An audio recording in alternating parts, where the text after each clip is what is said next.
Hello and welcome back to the channel. Today I'm going to be making a rather crazy looking mask. Now it's getting, I wouldn't really say close to Halloween, but closer to Halloween. I'm going to try to do some stuff like this that is a bit more along those lines. For one thing, just because it gets closer to Halloween, I get a lot of requests for stuff like this, but I don't have time. And the other reason for doing this video is the patterns are free. They are from a previous mask. This one here, to be exact, and there is a link to the patterns that I use in this video down in the description. They're up on the Facebook page for free. But this version, of course, is quite a bit different looking end result. And this too is also, this video is also kind of a reply to people who are asking about my Book of the Dead from the Evil Dead and Army of Darkness series. I never did do a video on that because, first of all, I made it before I did YouTube videos, and it also took months on end because my fiance and I were figuring it out and each working on it in parts. So as far as how I did the cover to that, I used the same techniques that I used to make this mask. So for anybody out there that's interested in that and has asked me about it either in DMs or comments, this is a video for that. And this mask specifically I made for my friend Derek, who is very much so into metal, and I wanted to make him something brutal. So this is what I came up with. But without me rambling anymore, let's go ahead and just jump right into the video. So this video is a companion video to the video in which I made this mask. That's a lot of video. But instead of going through and showing all the basic simple steps of cutting out the patterns and gluing them together, I'm going to go ahead and skip to the point that I have these pieces cut out and put together. And if you would like, you can always go to the link in the description and watch this video through the construction phase to see how I cut and angle my cuts along here and glue the pattern together. So the build is pretty much gone the same up to this point. The only difference is I cut apart these side pieces, or I just didn't have big enough pieces of foam. So I ended up gluing them together to make each pattern side. The center is solid because I'm going to cut some lines in through here, but not until after I heat form this. So that's basically where we're at up to this point in this video, as we're just kind of jumping in the middle of the build. But like I say, I've already done a video on how to make this basic mask. I'm just taking it and doing some more extreme stuff. And I've also used an X-Acto knife to cut some other little things in here. And I have contact cemented this the same. I went through, you'll notice it's all shiny back here. I took and just ran a bunch of super glue all over this. Whenever I heat it with the heat gun, all these seams are going to open up, which I want it to because they're essentially eventually going to be stitched back together. But yeah, so we're just going to jump in with the heating and shaping. As I heat and shape this, all these areas I cut in will open up, and so will the seams that I've already glued.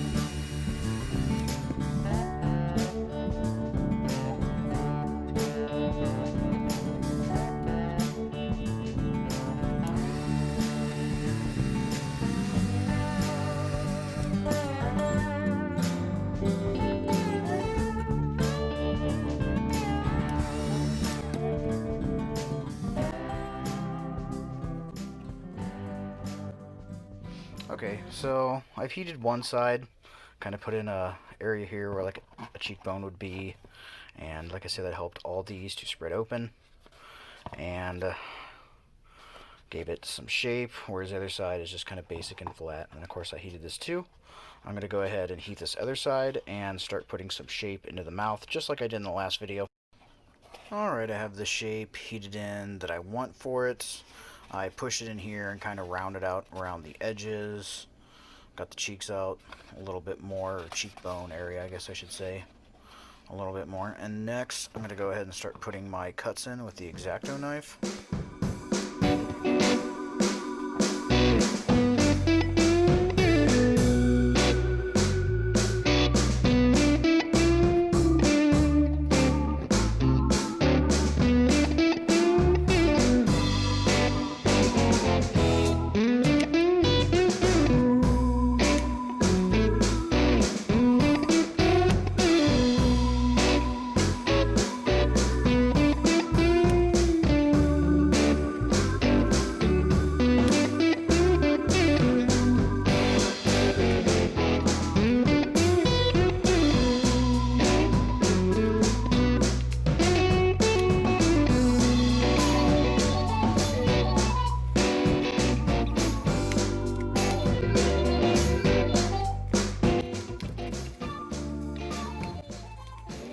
Okay, I've taken and heated this just to kind of open up all the cuts that I put into it.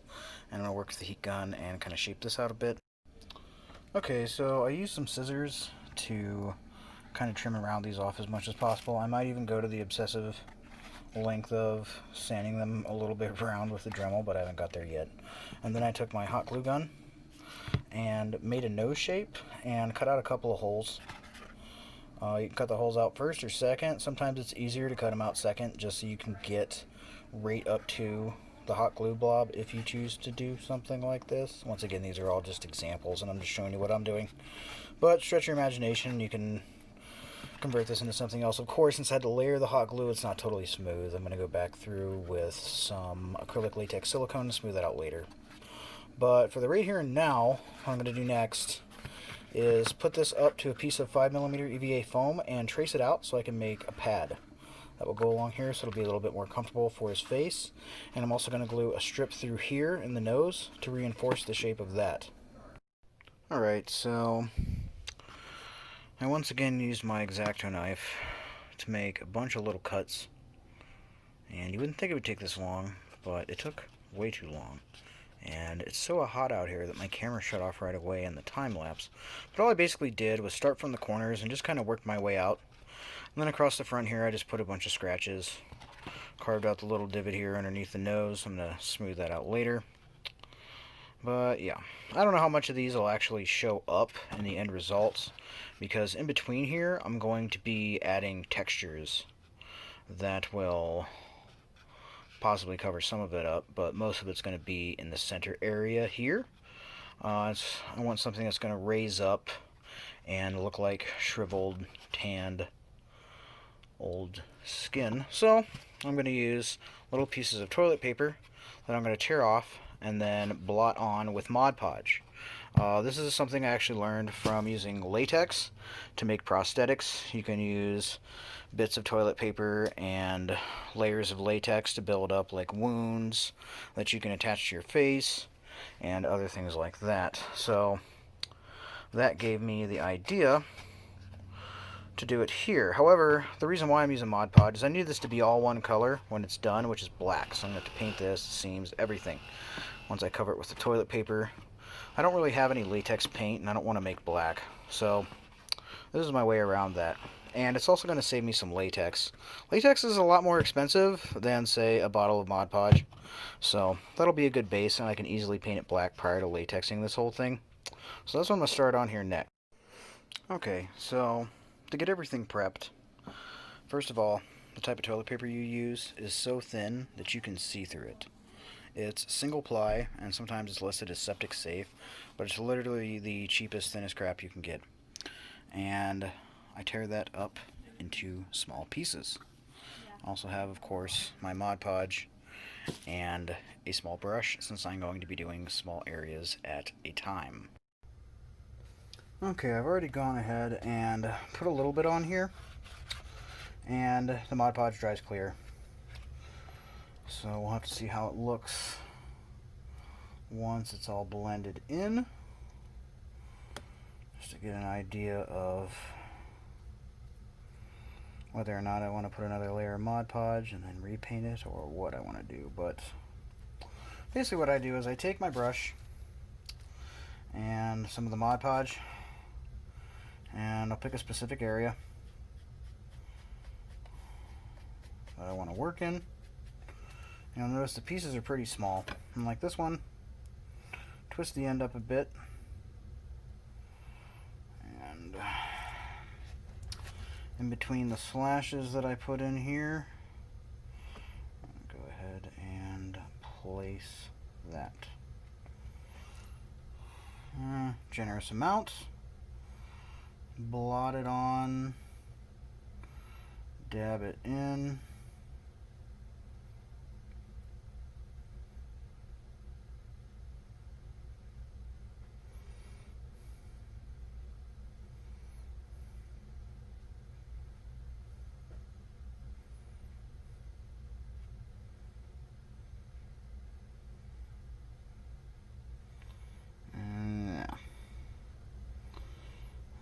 Smooth that around and kind of work it in place the way that I want. And then I will allow that area to dry as I work on another area.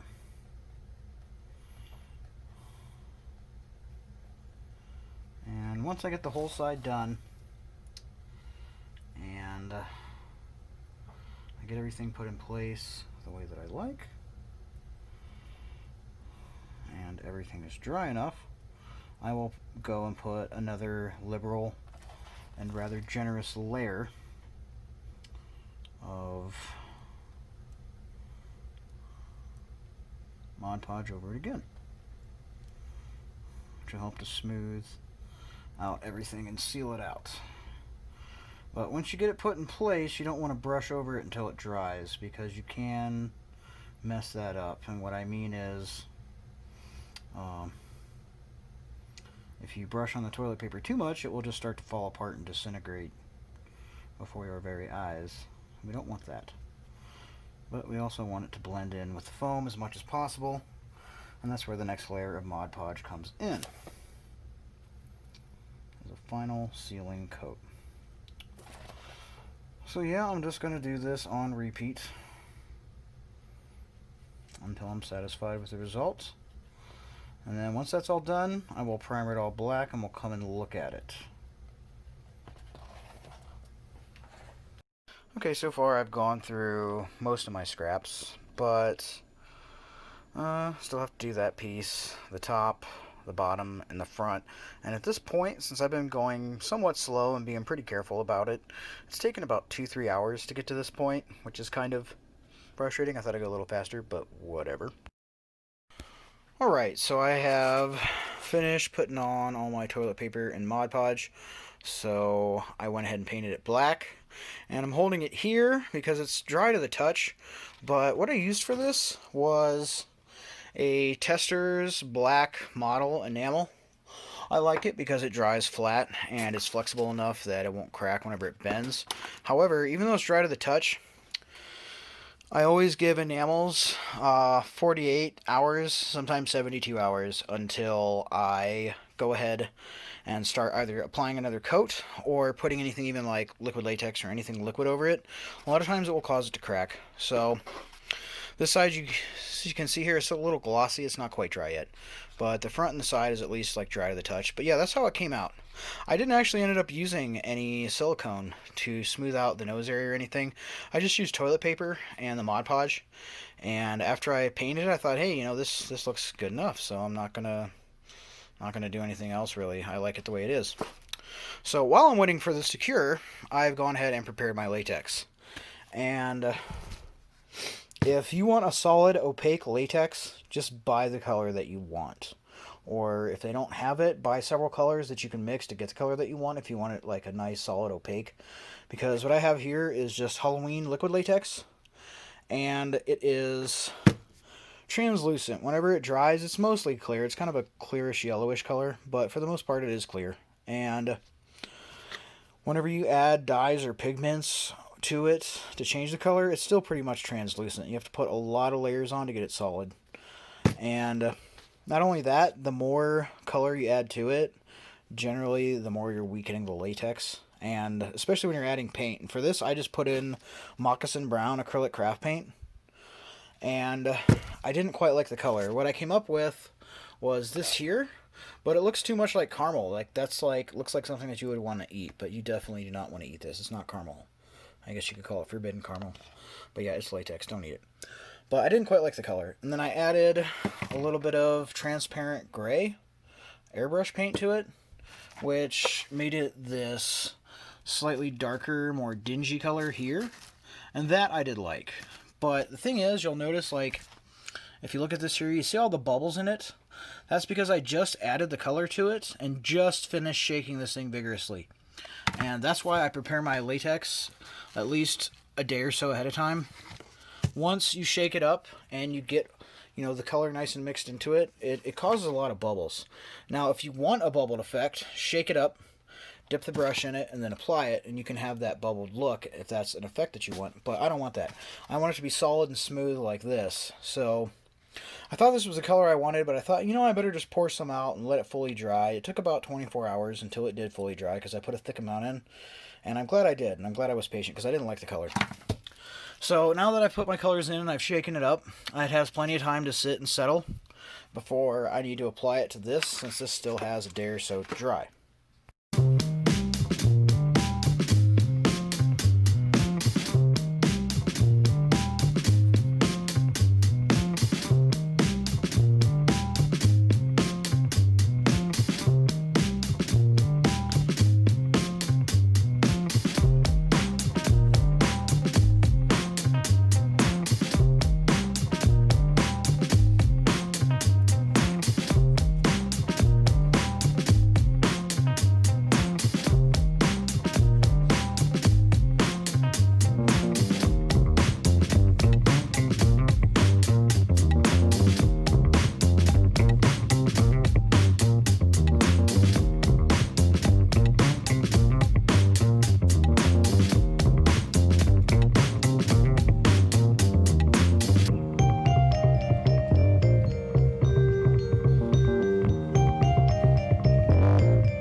Okay, so this is after that one quick layer you saw me put on in the time-lapse footage, and as you can see, it's not very thick or quite on there from just one layer. I'm going to have to do layer after layer, but I want it to be very thin like this and following as much as I can along with the cuts and other wrinkles that I've already put in this.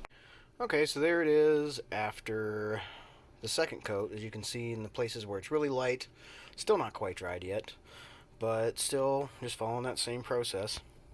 Okay, I put on about 4 layers of latex. I wouldn't say 4 over the entire thing.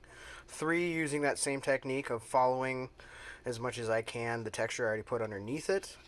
And then a 4th one just touching up spots, like doing the nose a little thicker. Areas where I want it to be a bit thicker and not so thin. But yeah, now I'm going to start doing some sewing.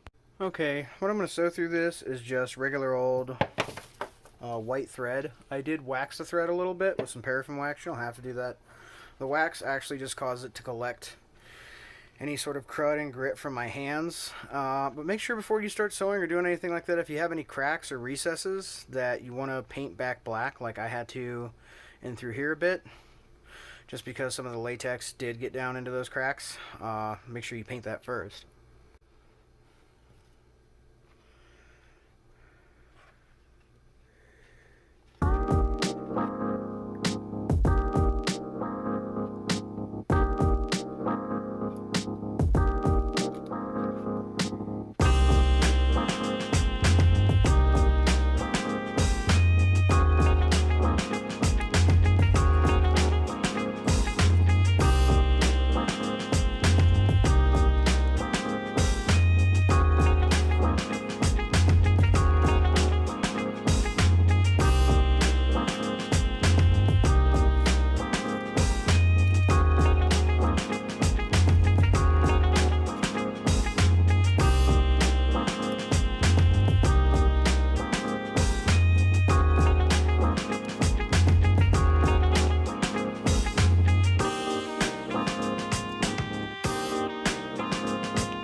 Okay, so I finished with all the stitching, and as you may have noticed in the time lapse, it does sometimes catch on the latex, and it's a little tricky when you're pushing the needle through the backside out this top side. It wants to grab and pull some of the latex off, and it did that in a few areas. Like right here where it's shiny was one of those areas where it did pull the latex off too much, that it didn't look good. These smaller areas, like right there where it's just a little round hole, like that actually looks pretty good. But then over here you'll see those two, I put a bunch of latex on because it was just a bit too big. Now I gotta wait the 24 hours for the latex to cure, and once that happens it won't be so shiny. It will look more dull like the rest of the piece and blend in, and then I'm gonna seal it.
Finished sealing it up, and I also put the filter in the back here, which I cut out of the Tyvek, same as for this one. And this one, however, I did dye black with a black vinyl dye. But yeah, that's pretty much going to be it for this video. As far as how I'm going to put straps on it or how thick or what kind of straps that he wants, that's going to be like up to him, you know, as far as all that kind of stuff goes. But that's pretty much going to be the end of this video. Hopefully this gave you some ideas on how to use latex and Mod Podge and things like that on EVA foam. Like I say, you could use this to make a Book of the Dead prop from the Evil Dead Army of Darkness films, or a leather face mask, or any number of things. But let's just go ahead and wrap this up. Okay, so it's going to pretty much wrap it up for this video. Hopefully you enjoyed it and it gave you some ideas for your own projects.